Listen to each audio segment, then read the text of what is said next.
Hello, this is Mr. Best. Welcome to Chapter 9, Homework Questions 20 through 27.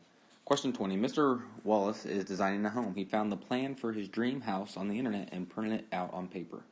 Part A. The design of the home is shown at the right. If all measurements are in millimeters, find the area of the diagram.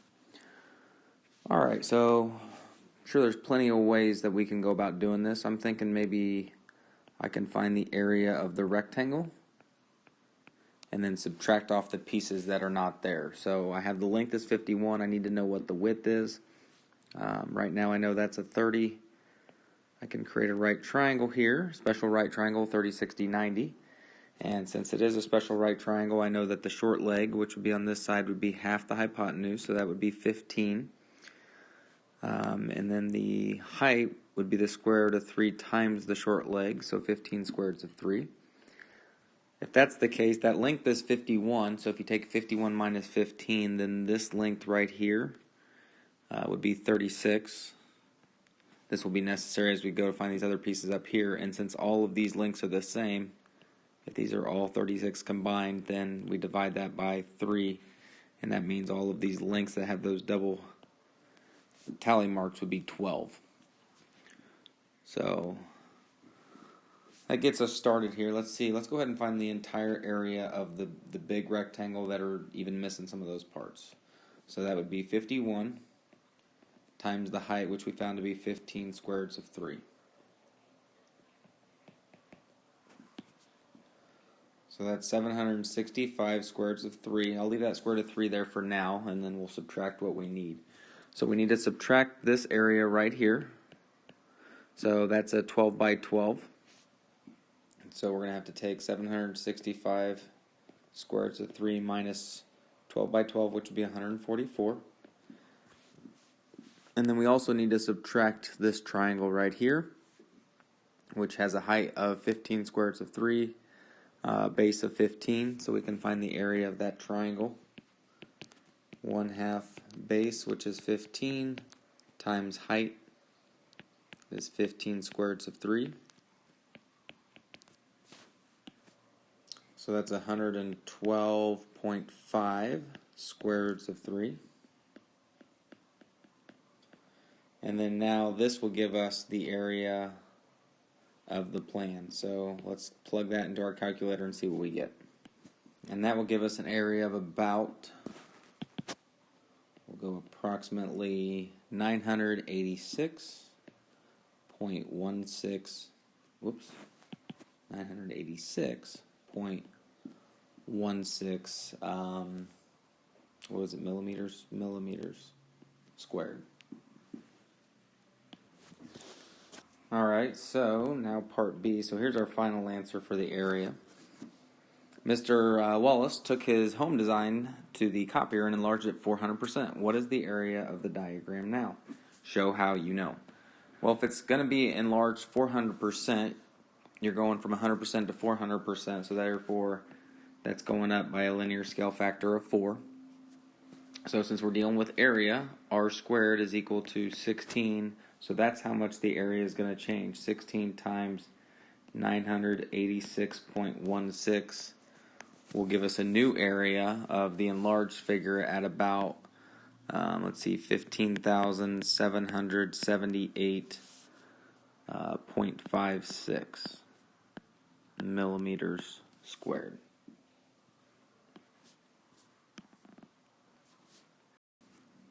Question 21. At the right is solved from problem 9-7. View it isometrically using the 9-21 homework e-tool.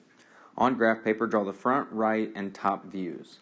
So you can see that I have the views ready to go. So the front view, you can see that this right here is the way we're going to be looking at it. So there's 3 stacked on the left. So those 3, and then on the next one, it goes as high as 2 on the back, so we're going to go down and then 2, and then on the far right, there's only 1 block. So this would be the front view. This is what you would see in terms of how high things are. Then we go from the right, so now we got a picture looking at it from this way, and the first one would be this row right here, so that's just 1 tall. And then this next row right here, you can see right here it goes too tall. And then the third one, there's nothing right here, but it goes all the way up to 3. So a little staircase right there. So that would represent the right view. And then the top view, so we'll picture looking down from up here. There's a hole right in the middle, so we're not going to have that one. This back row, this little corner is taken out as well. So it goes all the way around, missing that corner, but you're also missing the middle. So this is what we would be looking at right here on the top view. These are where there would be blocks. So that's part A. Part B says find the total surface area of the solid. So as long as we don't have any hidden blocks, we have 1, 2, 3, 4. There's that one, 5, 6, 7, 8, and then this last one, this would be a row of, a stack of 3, so that would be 11. So it looks like we have, surface area. Okay, I found the volume. Let's go back and do the surface area then. Alright, so surface area, now that we found volume and I didn't ask for it. Surface area, let's just look at the front view. We have 1, 2, 3, 4, 5, 6, but since this is open right here, we also have that surface area, which is 7. So the front and the back will be the same, so that's going to give us 7 plus 7 on each of them, which would be 14. Now let's look at the right side. So we have this one right here, 1, 2, 3, 4, 5, 6, and then once again down here in the open middle, that's 7. So that'll give us 7 on the right and the left, which is a total of 14. And then from the top view, we will have 1, 2, 3, 4, 5, 6, 7. Bottom view is going to be the same. 7 plus 7 is 14. So that'll give us a total of 14 times 3, which is 42 units squared for the surface area. Question 22. Review what you know about the angles of polygons below. If the exterior angle of a polygon is 29 degrees, what is the interior angle? Well, interior and exterior angles add up to 180. They're supplementary. So if the exterior angle is 29, then we can take 80 degrees minus 29 degrees. And that will give us the measure of the interior angle. So that's going to be 151 degrees, and this is the interior angle. Part B, if the interior angle of a polygon is 170 degrees, can it be a regular polygon? Why or why not?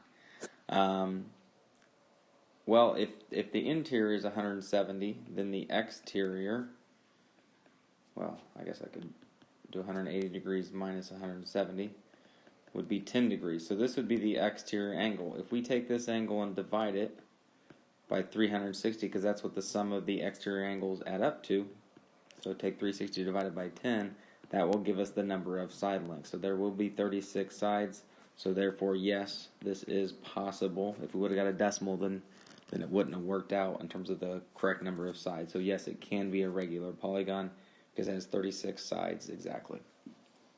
Part C, find the sum of the interior angles of a regular 29gon. So we can use the formula 180 times n minus 2 and then divided by n. Let's define the interior, so let's take off that divided by n. This will just give us the sum, so this will work. So 180 times 29 minus 2, or 27.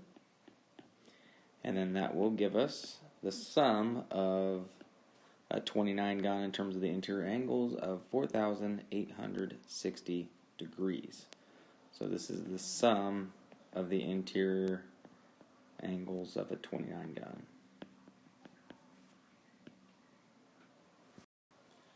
Question 23. For each geometric relationship represented below, write and solve an equation for x. Show all work.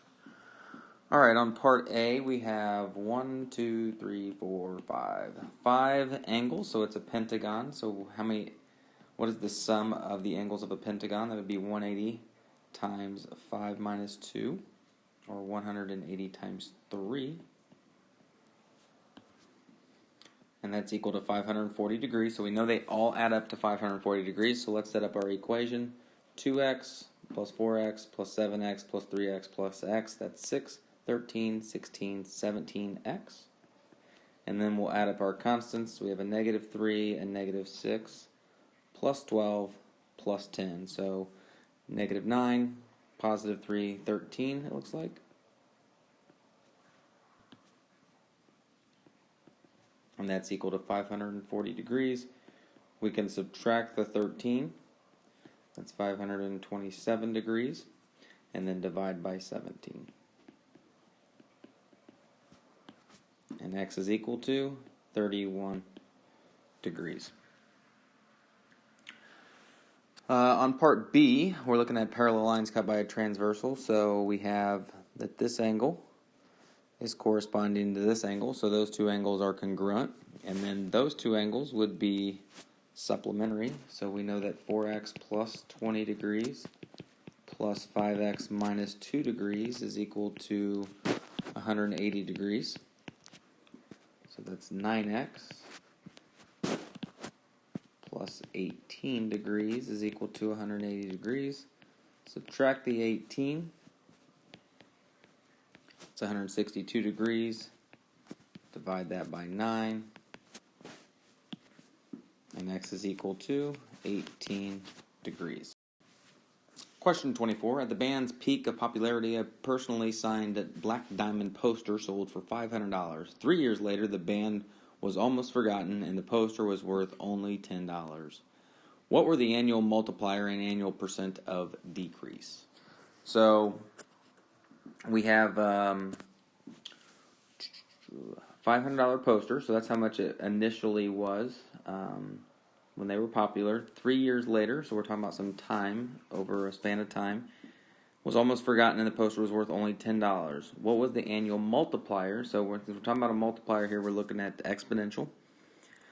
So y is equal to a times b raised to the x power. And we're trying to figure out the annual percent of decrease as well. So what is it that we have? Well, we know that a is the initial. It starts at 500.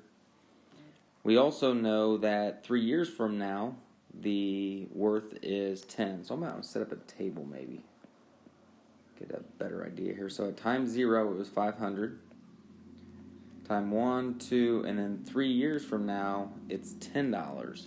So we have two ordered pairs, one being the initial, which we need, and then another one, we need the multipliers. We can do this a couple different ways. We could set up a system, or we can kind of just ask ourselves, what is 500 being multiplied by 3 times to get to 10? So 500 times b times b times b is equal to 10. Looks like 16, that's 10. So we have 500 b cubed equals 10. Divide by 500, so we can isolate the b cubed. And then now to get rid of the cube, we can take the cube root of both sides. And that's approximately 0.27. So we know the multiplier. What was the annual multiplier? We know the multiplier now is approximately 0.27. And then the annual percent of decrease, so we start at 100%.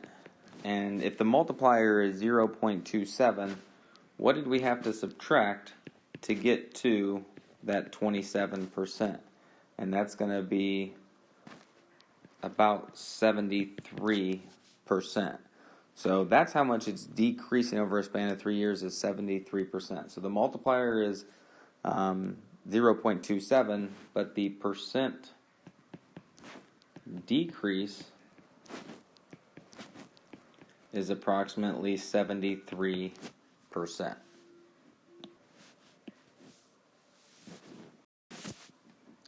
Question 25. On graph paper, we're going to graph triangle ABC given the coordinates. Part A, what is AB? What is the length of AB? So we can set up a triangle, right triangle, and use Pythagorean theorem. Both of the lengths are 2. So for that, for part A, we have 2 squared plus 2 squared is going to equal the hypotenuse squared. So 4 plus 4 is 8. and then we can take the square root of 8, and that is approximately 2.8. So that's the length of AB, so we can say AB is equal to 2.8 approximately. Part B, reflect triangle ABC across the x-axis to form triangle A prime, B prime, and C prime. What are the coordinates of B prime? And describe the function that would change the coordinates of triangle ABC to triangle A prime, B prime, and C prime. So we're going to reflect it across the x-axis. So A is 4 units away, so we'll go 4 units on this side, so this will be A prime. B is 6, so that'll be up here at 6. That's B prime, and C was at negative 8, so that's be a positive 8, C prime. So for part B, we know that B prime will now be located at negative 1, positive 6. And then it asks us to describe the function that would change the coordinates. So we can say that if we have a point x comma y, that the coordinate will change to x comma the opposite of y, because we're reflecting it over the x-axis. The y value is what's changing. Part C, rotate triangle ABC 90 degrees clockwise about the origin to form our new triangle, and then what are the coordinates of C double prime? Alright, I went ahead and rotated it 90 degrees clockwise. Once again, you remember you can use tracing paper to help you with that. And then the new point for point C double prime would be located at 8, 5. And then the last one, translate triangle ABC so that XY translate to x plus 5 and y plus 1. What are the new coordinates of point A? So we're going to take the original triangle and take all the x values and add 5 to them, and the y values and add 1. So that means we're going 5 to the right and 1 up. So I went ahead and did that with the black triangle there, and then the A point got moved to right here. So the new coordinate of point A would be at the ordered pair 2, negative 3. Question 26, compute the volume of the figure below. So just like always, there really is lots of different ways we could do this. I'm going to go ahead and find the volume of the entire box if that corner piece was filled in. So we have the base. Remember, think about your base. It's a 10 by 5. So the base is going to give us an area of 50. And then how many layers do you have? Well, you're going 6 high. So we're going to have 6 different layers. So we'll take the base, then times the height of 6, and that will give us 300 centimeters cubed. Now, we didn't fill up the whole box. We're missing this piece right here. So this layer right here, this section right here that we need to take out, all right, its base is still 5, but now it's by 4. So we have 5 by 4, and that's 20. And since this is 3 right here, that means this is 3 right here. So there's 3 layers of that. So 20 times 3 is equal to 60. That's what's missing. So if I take the 300 and I subtract the 60, that will give me 240 centimeters cubed for the volume. Question 27, multiple choice. Find the perimeter of the sector at the right. So we're looking for the perimeter. So we have 6 and 6, so we have that part, which is 12. But we need the arc of that circle, but we only need part of the circle. So let's figure out what the whole circle is. So that's circumference. Circumference is 2 pi r. And in this case, the radius is 6. So the circumference is 12 pi.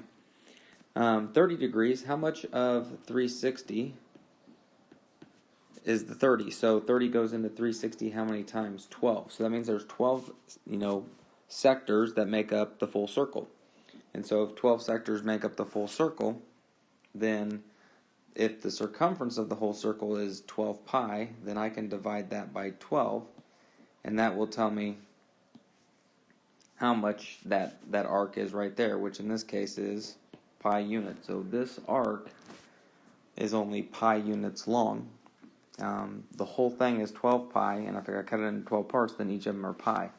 So now when we add them up, we have our 6 plus our 6 plus our pi, or 12 plus pi feet. Now it is a multiple choice, so let's find where that one is, and it looks like it is D, 12 plus pi feet.